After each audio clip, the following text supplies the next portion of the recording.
Hey everybody, this is DIY Coach Al at Lawn Care and Home Repair. I'm going to turn this receptacle into this receptacle. Stay right there. I'm going to take y'all along for the journey. Cue the intro.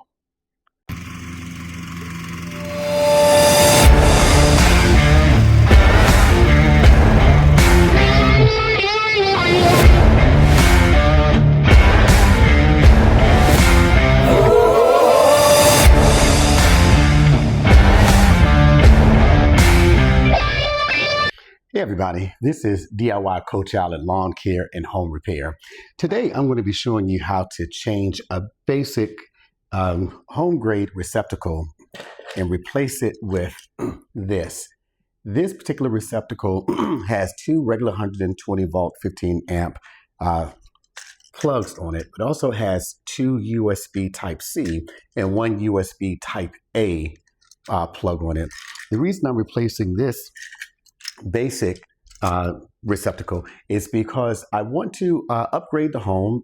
Most of us have smart devices, phones, tablets, things like that, that require a plug that goes into either USB Type C or USB Type A receptacle. And you know that you have all those bricks that you have to have around in order to be able to power your device.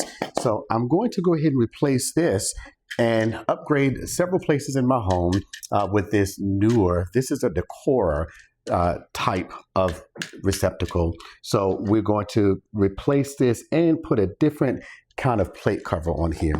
First thing you always want to do is make sure that you turn that power off. I do know that my power is off because I already used my outlet tester here and there are no lights. Now with this, you always want to make sure that you are checking both receptacles, both plugs, because one of these may be powered by one source and the other one may be powered by another source. Now, I actually had a situation where I made sure that the power was off at one and didn't realize that there was power coming to the box from another source until I used my non-contact voltage tester. This also makes sure that you don't have any power coming into this receptacle. So now that we know we don't have power coming into the receptacle, this is really an easy upgrade. We're going to take this off.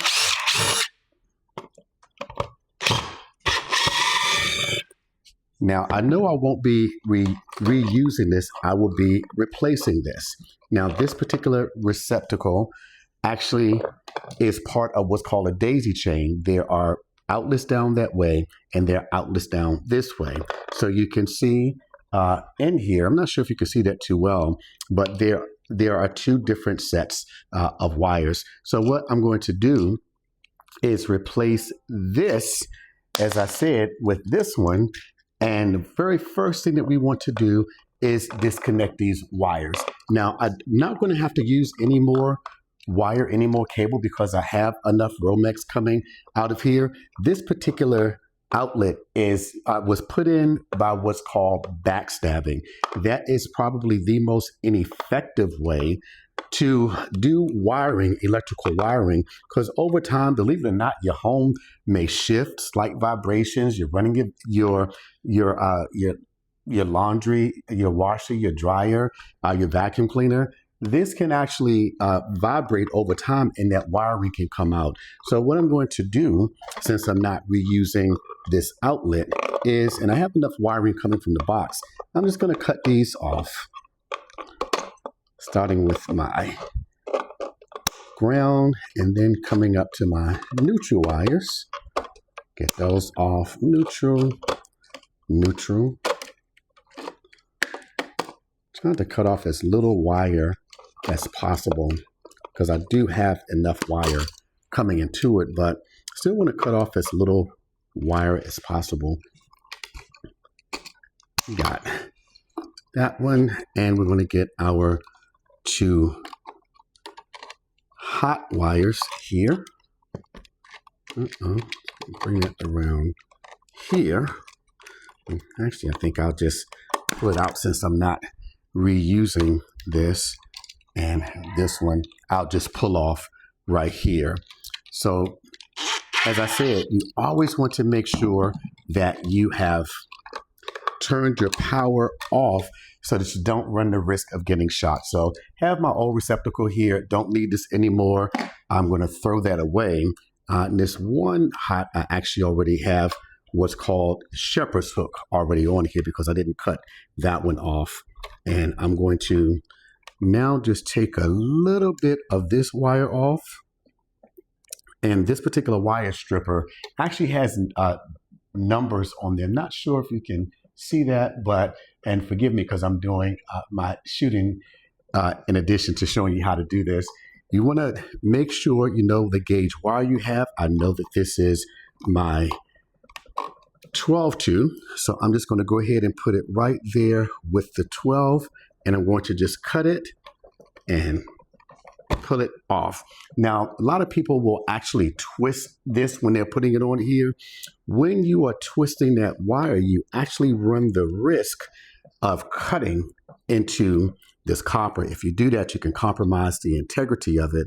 So you just want to squeeze it and just pull it up that way. That way I'm not going around that wire and potentially, as I said, compromising it. So I'm just going to go again. I know this is my 12.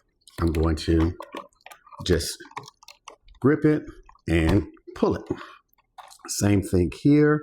We're just going to grip and we are going to pull that off. So you always want to make sure that you're cutting enough of the wire off that you have enough to either make a shepherd's hook, or in this particular case, this receptacle has what's called back wiring, not backstabbing. The back wiring is a little different because it has a place here where you can put that wire in between that contact and that screw, and it'll actually clamp down on it. Now, this particular receptacle doesn't have the two screws in order to put two of the receptacles on individually. So what I'm going to have to do is what's called pigtailing on this one. And I need to go and get some more equipment. Be right back. Alrighty, I'm back. I wanted to show you something, as I said earlier. Your receptacle actually has a little piece in there. I'm not sure if that's going to show. Looks like it is. You can see this gold piece right here is broken. When you have a receptacle, two-prong receptacle, three-prong receptacle, basic receptacle, I'm sorry, getting a little tongue-tied. These receptacles come from the factory, designed for both prongs to operate together. But you can also break that little tab right there if you want to have this lower part of the receptacle, this part of the plug, to operate independently from this.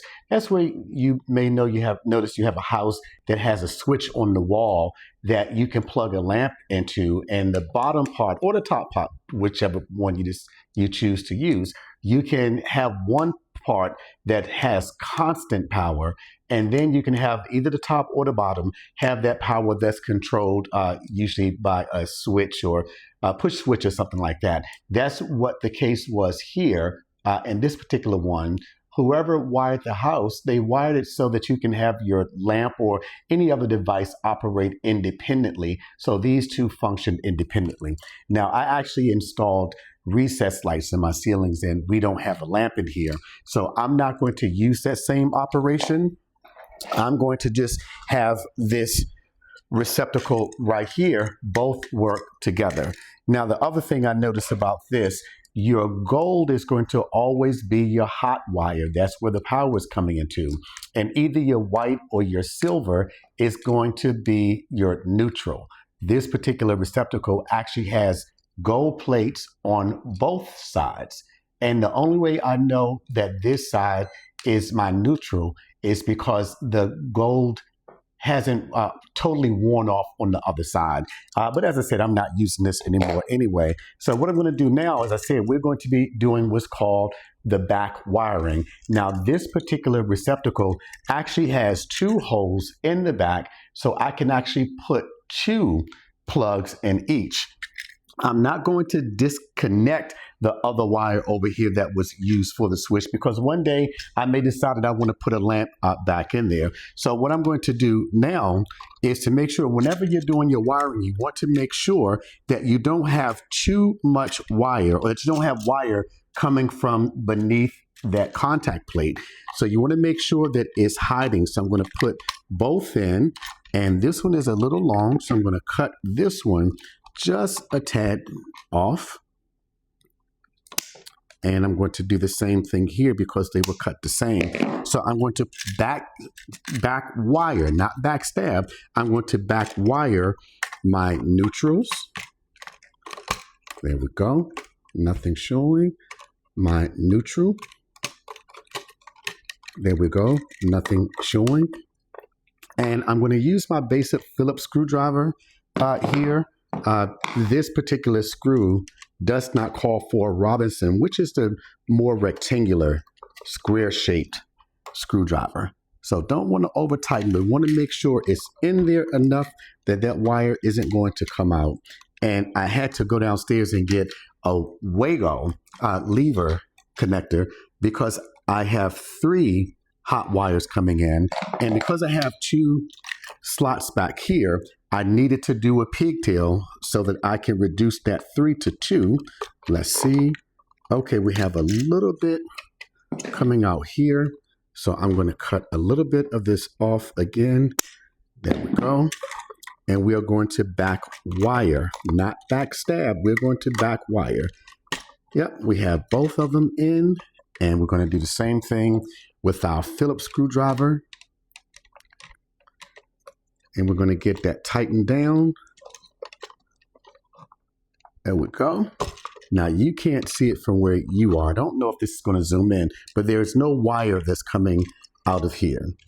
Same way, or no wire that's showing coming out from that contact. And then we're going to do the same thing with our ground wire. It's going to just slide right up in there. And we're going to tighten that up.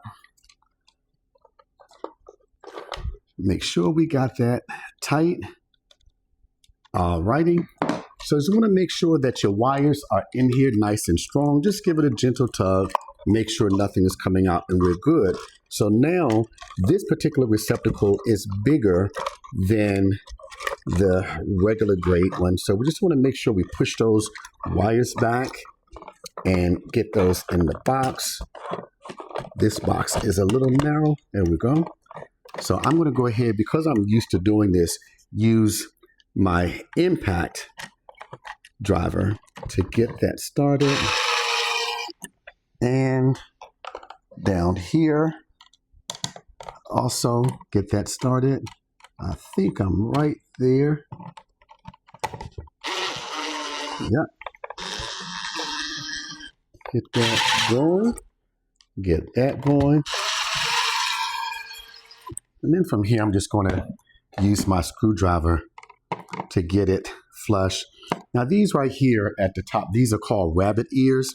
Normally I would just take those off, but this box is actually pushed a little back into the wall. So I know that this isn't going to have an impact on my cover plate. There we go. So it's on. Let's tighten this down a little more.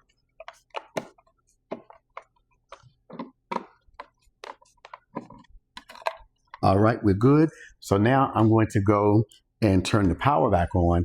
And if this is working right, we're going to have a receptacle that's going to give us regular 120 volt power for us to plug the regular household utilities in or appliances in. And then we're going to have 2 USB type A and 1 USB type C. Be right back. Alrighty, so here's the moment of truth. What I did was turn my power back on. Now I want to use my tester just to make sure everything is wired correctly and that we have power. I like this particular one made by Klein, and some of the other ones make them. I've seen a number of Milwaukee and some other people who make these Cobalt, but this one is going to let me know if I am wired correctly and if I'm getting the proper voltage here. So we're going to put that in, and it's showing me the green means that it's wired correctly.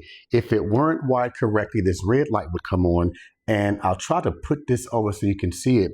You can see where it says I'm getting 125 volts, and it's showing me that it is wired correctly. Now, what we want to do, we know we have it wired correctly. We want to see if this USB Type-C and USB Type-A receptacle is actually working. So this is just a backup battery for my security camera. If it's wired correctly, when I plug this in, this light, I think a green and an amber light is going to come in to let me know it's charging. So we're going to try one. Let's see. And yeah, we have our lights on right there. We're going to try the other side, take that one out, put it in the other side. Yeah, so we are wired correctly right there. And we want to make sure that our USB Type-C, so many electronics now have the USB Type-C. Wish I should have bought one that had actually two USB Type-C ends instead of the USB Type-A. But if this comes on, my iPad should charge. Let's see. Yep, we are charging. That's my beautiful wife. So we are wired correctly. We switched out from the old and in with the new. And as I said, this is the decor. So our plate cover is going to have to be one that goes on that particular type of box. And since we are upgrading in the house, I have some more videos to come to show you what I'm doing with some wainscoting. We're going to put our plate cover right there, and it's flush to the wall. Got a screw there and our screw here. I'm just going to get that in and tighten it up. And we have actually successfully changed out the old, put in the new, and I put it right here in this particular place because this is our family room, and this is where we kind of gather to watch TV and where people want to charge their phones, and it never fails. Dad, Uncle Al, Grandpa, do you have a cord, or you have a brick so I can plug my cord in? Well, this is going to help you do away with that. So this concludes it. Hey, if you like the video, please do me a favor and hit that like button. And I would ask you please to consider subscribing to the channel and hit that notification button so that when I do the next video, you'll be notified of it. And please leave me a comment. If you see anything here that you think I should have done differently, anything you think I did incorrectly, just hit me a comment. Let me know. I love your feedback. Some of my videos come as a result of people asking me to do different things. So we are done here. This is once again DIY Coach Al at Lawn Care and Home Repair. Hey, you guys have an amazing day on purpose.